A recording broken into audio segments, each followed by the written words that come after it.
Good morning, and thank you for joining me for Wake Up Wednesday. I am Jenna Ross, and I am with Spirituallysavage Mindset Strategy Coaching.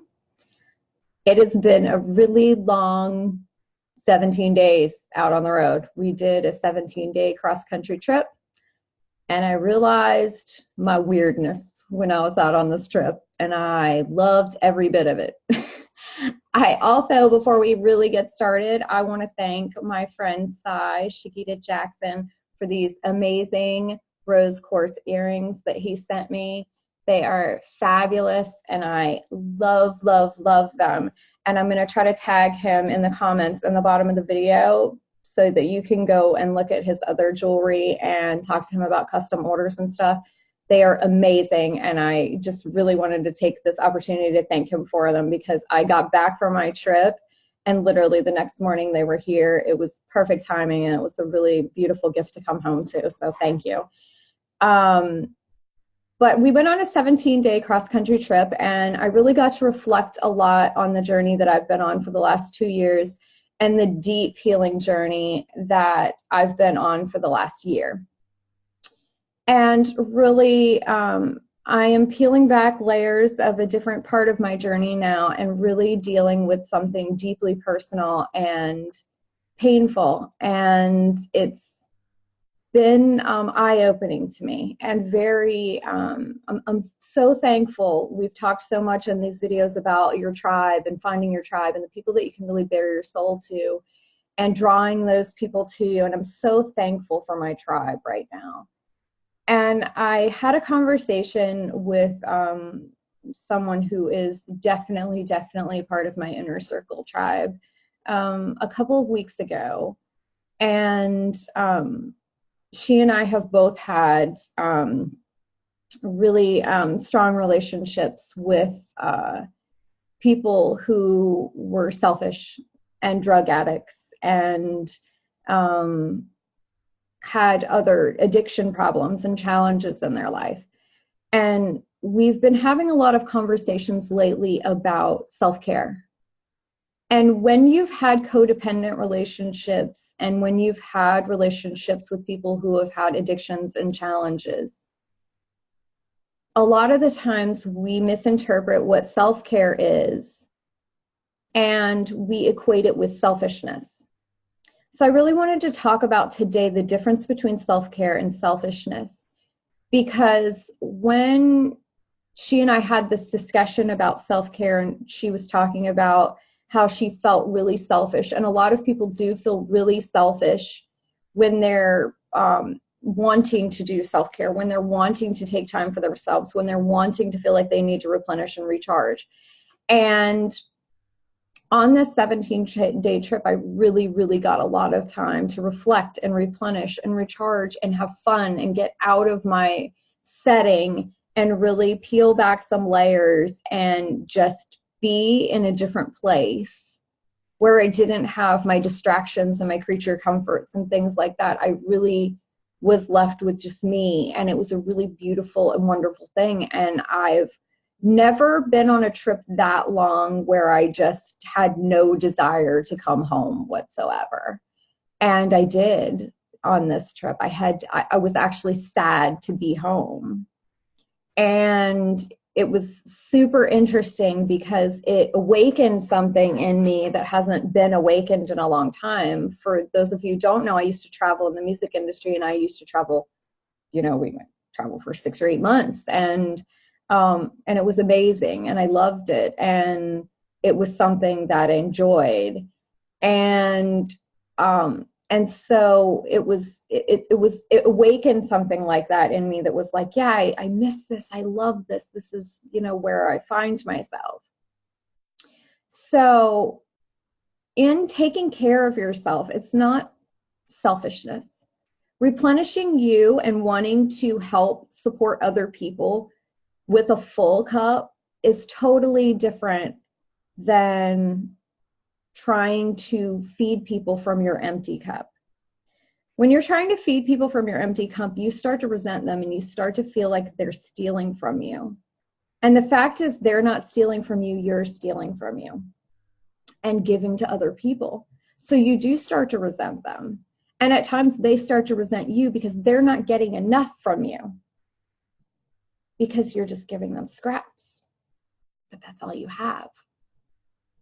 So in this talk about self-care, my friend said, when I think about self-care, I think about it as selfishness, because my ex-partner was a drug addict and he always put himself first.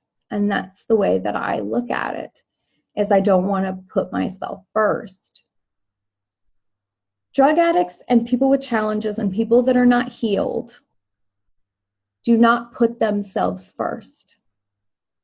In our society, we've thought so differently about what selfishness is and what self-care is that we've blurred the lines, that we believe that if you take money away from your bills and go do a pedicure, that is self-care. If you believe that what you want to do is go do drugs on the weekend because that's what replenishes your soul, that's what you should do, because that's self-care. Self-care is choosing you. It is not choosing your coping skills. Do you understand what I'm saying? We all have those self-destructive coping skills that distract us from our healing, that distract us from the things that are important in our life, that distract us from pushing forward. And I don't care what it is, you can make it a destructive coping skill. I don't care if it's healthy food. I don't care if it's going to the spa. I don't care if it's video games. I don't care if it's your kid. I don't care if it's your spouse. You can make it a destructive coping skill, because anything that you put in the place of actually trying to find your healing and actually working on you and facing your junk is a destructive coping skill. And that, choosing your destructive coping skills over choosing you and your healing, is selfishness. We think of selfishness in different ways. And a lot of times selfishness is a matter of perspective. It's who feels like being taken, the attention's being taken away. You go, well, you're loving yourself and you're taking care of you and you've set up boundaries. You're being selfish. Other people can say that when you're actually doing self-care, when you're actually healing, when you're actually doing loving things. Trust me, do not let their opinion of what selfishness is reflect on your opinion of what self-care is. We distract ourselves with a lot of things: work, sex, like I said, our children, our family, even God. Oh yes, you can make God a destructive coping skill, because you can use him as an excuse not to heal. You can misinterpret things in your doctrine to fit your own purposes. That is not following God. That's twisting his words to support your purpose. Self-care is what your soul needs. Whether it's taking 10 minutes and going outside and stopping, closing your eyes and just feeling the breeze and just being. Even if you have pots boiling, even if you have kids crying, even if you are in the middle of an argument. Self-care is quitting your job that's sucking your soul. Sometimes, even if it means not having the money to do what you want to do sometimes. Self-care is leaving that toxic relationship, even if you feel like you can't afford it, even if you feel like you have nowhere to go, even if you have a fear of being alone. Because the universe honors obedience to your soul. Your higher power pushes your soul. And your soul tells you what to do. It tells you what you need to survive, to thrive. And we always have a choice. We always have a choice. But we don't really have a choice. And I'll tell you what I mean by that. You always have a choice to choose not to do what your soul is asking of you, what your soul is nudging you to do, what your soul is telling you is what you need. If you do that, it's big and it's scary and it's uncomfortable. And you feel like it will put you in bad situations, but I will tell you this, you will never be happier than you are in those quote unquote bad situations. Leaving a toxic relationship, you will feel terrified and you will feel like you're doing something wrong and you will feel like you're hurting everybody around you. But the second that you are out, whether you are struggling to pay bills or struggling to find a place to live or struggling to find a job, your soul will never fill you up the way it does at that moment, because you have done that big scary thing that needed to be done to push you forward. And the universe honors that, and it brings you the things that you need to survive and to thrive and to push forward in life. But if we choose not to follow our soul, if we choose not to follow our soul's desire, our soul's nudgings, and we choose to stay stuck where we are, that is our choice. But the universe honors obedience, and our blessings are tied to our obedience. So you will never flourish where you are. And if you choose to stay in a toxic relationship and then that person ends it, a lot of times we have not learned the lesson, so we go on to find the same pattern, the next toxic relationship, and then the next toxic relationship, and then the next dead-end job, or the next dead-end job, or the next, dead-end opportunity. Because we're not doing what our soul is nudging us to do, so we're not learning the lesson we need to move forward. You have a choice, but you do not have a choice. If your soul is nudging you, follow it, because you do not want to end up in the same dead-end pattern over and over and over and over, because your blessings are tied to your obedience, to your soul. I'm so thankful you guys join me every week. So thankful that week that I didn't get a video done, I got emails about where was my video this week. That touches my soul. These videos were something my soul nudged me to do for a very long time, and I didn't. I refused. And my business stalled because of it. And I kept hearing it and kept hearing it, and I kept saying no. I don't want to be that visible. I don't want to be that big, bold, and in your face. I don't want to express my opinion so that I get a bunch of haters.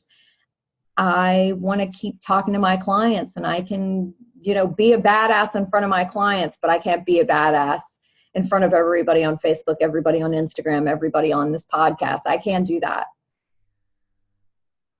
But my soul said, you're bigger than this. You're better than this. You're badder than this. And as soon as I did it, so many opportunities opened up for me, and so many people saw me, and I got to see so many other people. Your soul will never nudge you towards something that will hurt you. You are hurting you by keeping you down. Let your light shine as bright as you possibly can. Let it blind the neighbors. Let them call the cops. Do what they need to do, because when you shine your light, it's always going to agitate somebody else's demons. Let it. Their demons need to be agitated so they can let them out and heal. I want you to go out today and have an amazing day. I want you to go and find your amazing week, your amazing year, your amazing life. Change everything. Change what your soul is nudging you to do. You will never be sorry.